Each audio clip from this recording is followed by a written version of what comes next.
तो आज जो कहानी हमारे सामने है वो है जयशंकर प्रसाद की दासी। और ये कहानी मतलब बाहर से जितनी सीधी लगती है अंदर से उतनी ही कह सकते हैं उलझी हुई है। हमारे पास इसके कुछ अहम हिस्से हैं। ये कहानी सिर्फ किरदारों की नहीं है बल्कि उस दौर की भी है, 11वीं सदी, गजनी और हिंदुस्तान, और इस सब के बीच फंसे कुछ लोग। आज हम इसी कहानी की परतों को खोलेंगे और समझने की कोशिश करेंगे कि असल में आजादी का मतलब क्या है। चलिए शुरू करते हैं। कहानी की शुरुआत होती है गजनी नदी के किनारे एक बहुत ही नाटकीय पल से। बलराज नाम का एक सैनिक है जो अपनी ही जान लेने पर तुला है। उसकी दुनिया जैसे उजड़ चुकी है बिल्कुल, सुल्तान मसूद जो है वो सेल्जुकों से जंग हार गया है। और उसने अपनी फौज के तुर्क और हिंदू दोनों सिपाहियों को निकाल दिया है। हाँ, तो बलराज के लिए सिर्फ बेरोजगारी नहीं है, ये बेइज्जती है, अपमान है। उसे लगता है कि हिंदुओं को तो वैसे भी मतलब दोयम दर्जे का ही समझा जाता था। बिल्कुल, और ये निराशा सिर्फ नौकरी जाने की नहीं है, एक वादा था जो टूट गया। हाँ, इरावती से किया हुआ वादा। उसने अपनी प्रेमिका इरावती से कहा था कि वो जंग से खूब सारा सोना चांदी लेकर लौटेगा, अमीर बनेगा और फिर उसे शादी करेगा। और अब वो खाली हाथ है। उसकी नजर में वो हर मोर्चे पर हार चुका है। और ठीक जब वो नदी में कूदने ही वाला होता है, एक लड़की उसे रोकती है, फिरोजा। अब दिलचस्प बात यह है कि फिरोजा खुद एक दासी है, जंग में पकड़ी गई थी, लेकिन उसका नजरिया बलराज से एकदम उल्टा है। यही तो इस कहानी का पहला और सबसे बड़ा विरोधाभास है। जो आजाद है वो मरना चाहता है और जो गुलाम है वो जिंदगी से भरी हुई है। हाँ, फिरोजा उसे कहती है सुख जीने में है बलराज।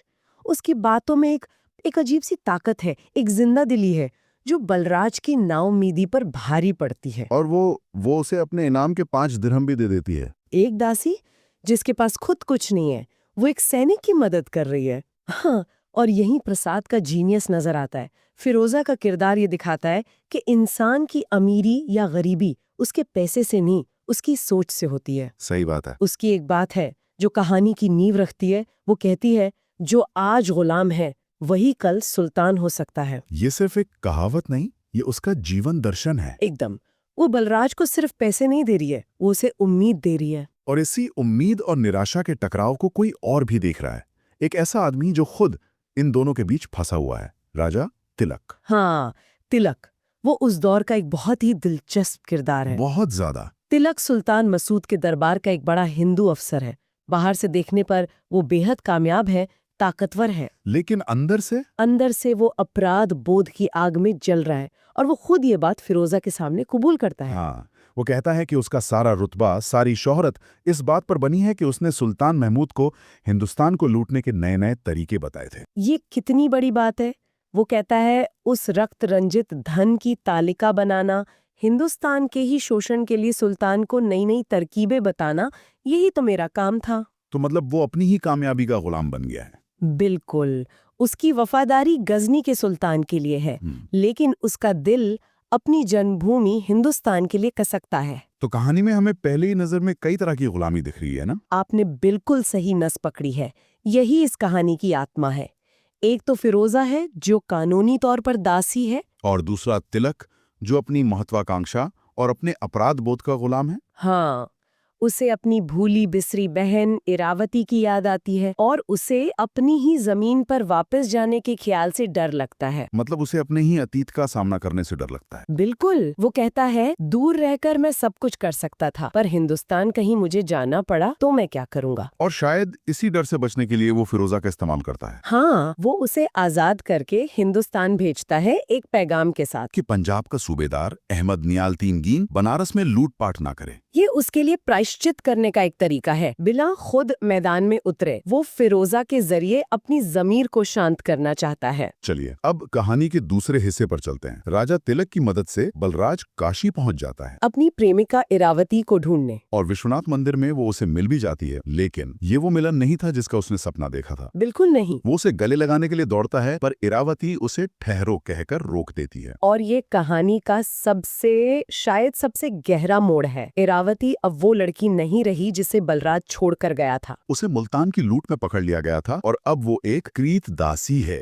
यानी एक खरीदी हुई दासी। पर बलराज तो उसे भगाकर ले जाना चाहता है। वो कहता है चलो भाग चलें, ये आजादी का मौका है। कोई भी लड़की। हाँ, लेकिन इरावती साफ मना कर देती है। मुझे ये बात समझनी थोड़ी मुश्किल लगती है। क्या ये सच में सम्मान की बात है या फिर गुलामी को मन से स्वीकार कर लेना? यही तो इस कहानी का सबसे बड़ा सवाल है। इरावती का तर्क सुनिए। वो कहती है कि उसे 500 दिरहम में खरीदा गया है और उसने सिर पर तृण रखकर अपनी बिक्री को स्वीकार किया है। हाँ, ये एक रस्म होती थी जिसका मतलब था पूर्ण आत्मसमर्पण। वो बलराज को शर्तें गिनाती है कि वो घर के सबसे गंदे काम करेगी, मालिक के खिलाफ नहीं जाएगी, और उसके शरीर पर उसके मालिक का ताउम्र हक रहेगा। लेकिन ये शर्तें तो उस पर जबरदस्ती थोपी गई थीं। बिल्कुल, लेकिन इरावती के लिए अब सच्चाई यही है। वो कहती है उस सत्य को कैसे तोड़ दूं? तो वो अपनी रूह की आजादी को अपने जिस्म की आजादी से ऊपर रख रही हैं। आपने एकदम सही समझा। उसके लिए अब दो ही रास्ते हैं, एक शारीरिक गुलामी और दूसरा अपना वचन तोड़कर अपनी ही नजरों में गिर जाना। और वो अपनी नजरों में नहीं गिरना चाहती, कभी नहीं। वो मानती है कि बलराज उसकी रक्षा नहीं कर सका। अब वो किसी भी हाल में अपने दिए हुए वचन से पीछे नहीं हटेगी। ये एक बेबस लेकिन मजबूत कोशिश है। इस जवाब से निराश बलराज की मुलाकात होती है अहमद नियालतकीन से। ये वही पंजाब का सूबेदार है जिसे रोकने के लिए तिलक ने फिरोजा को भेजा था। हाँ, ये वो दौर था जब गजनी सल्तनत में अंदरूनी खींचतान चल रही थी और नियालतकीन जैसे महत्वाकांक्षी लोग मौके की तलाश में थे। बिल्कुल, नियालतगीन बनारस व्यापार के बहाने आया है, लेकिन उसकी असल मंशा राजनीतिक है। वो अपनी ताकत बढ़ाना चाहता है और वो बलराज को अपने साथ मिलाना चाहता है। और उसे ताना भी मारता है, तुम अभी तक हिंदू बने हो, पुरानी लकीर पीटने वाले। और यही बनारस के बाजार में एक छोटी सी बात बड़े बवाल की वजह बन जाती है। हाँ, एक दुकानदार फिरोजा की बेइज्जती कर देता है कहता है जा जा तुर्किस्तान के जंगलों में भेड़ चरा। और बस इतना सुनते ही नियालतगीन का खून खौल उठता है और उसकी तलवार चल जाती है। देखते ही देखते उसके सैनिक पूरे बाजार में लूटपाट मचा देते हैं। प्रसाद लिखते हैं कि ये पहली बार था जब बनारस का राजपथ तुर्कों की तलवार से आलोकित हो उठा। ये एक बहुत ताकतवर लाइन है। ये उस शांति के भंग होने का प्रतीक है जो शायद अब कभी वापस नहीं आएगी। इस सब के बीच बलराज क्या कर रहा है? वो तो वहीं खड़ा है। वो सिर्फ एक मूक दर्शक बना हुआ है। शायद अपने अंदर के गुस्से, निराशा और भ्रम की वजह से वो सुन्न हो गया है। जैसे कोई सपना देख रहा हो। हाँ, लेकिन तभी उसका सपना टूटता है जब वो देखता है कि नियालतगीन इरावती के मालिक उस जौहरी को मारने वाला है। और इरावती उसे बचाने के लिए तलवार के सामने आ जाती है। वो चिल्लाती है इन्हें छोड़ दो, न मारो। ये इरावती के किरदार की मजबूती को दिखाता है। वो अपने उस वचन के प्रति कितनी सच्ची है। उसके मालिक की रक्षा करना भी उस वचन का हिस्सा था। और उसी पल बलराज का खून खौलता है और वो नियालतगीन का हाथ पकड़ लेता है। और एक बार फिर फिरोजा, हाँ। एक बार फिर फिरोजा ही है जो हालात को संभालती है। वो नियालतगीन को बताती है कि ये लड़की ही इरावती है और उसे राजकीय सैनिकों के आने का डर दिखाकर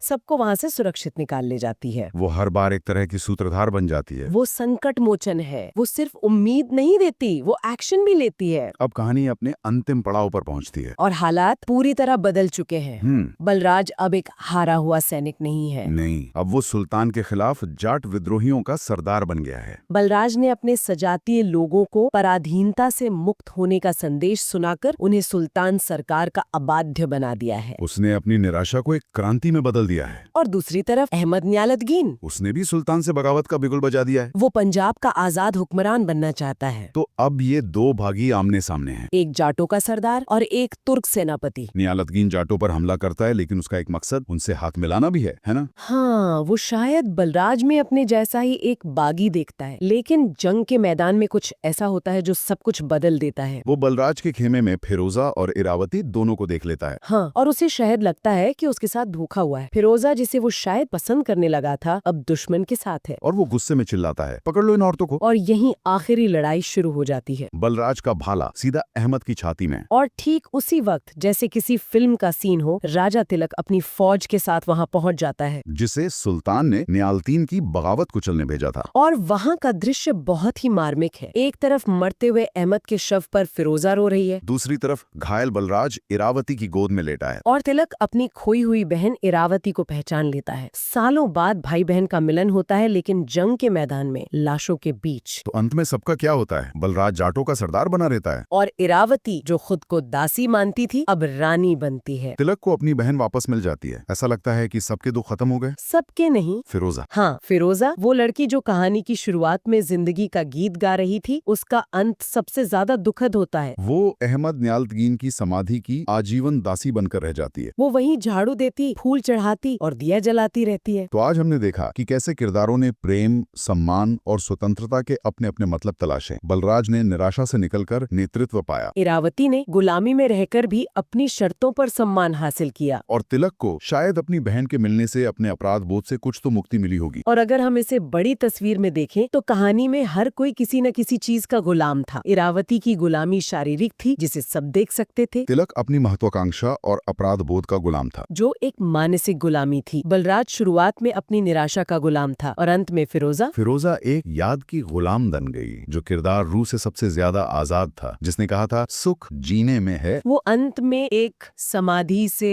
एक मरे हुए इंसान की याद से बंद कर रह गया। बिल्कुल। उसने अहमद नियाल तगीन को शायद अपनी कल्पना में वो सुल्तान बना लिया था जिसका जिक्र उसने कहानी की शुरुआत में किया था, और अब वो उसी कल्पना की दासी बन गई। कहानी का शीर्षक है दासी। इरावती तो खरीदी हुई दासी थी, लेकिन फिरोजा भी अंत में एक दासी ही बन गई। हाँ, तो ये एक विचार छोड़ जाता है कि इस कहानी की असली दासी कौन है। क्या दासता सिर्फ एक कानूनी बंधन है, या फिर हमारे मन और भावनाओं के बंधन, हमारे वचनों के बंधन उससे कहीं ज्यादा मजबूत होते हैं।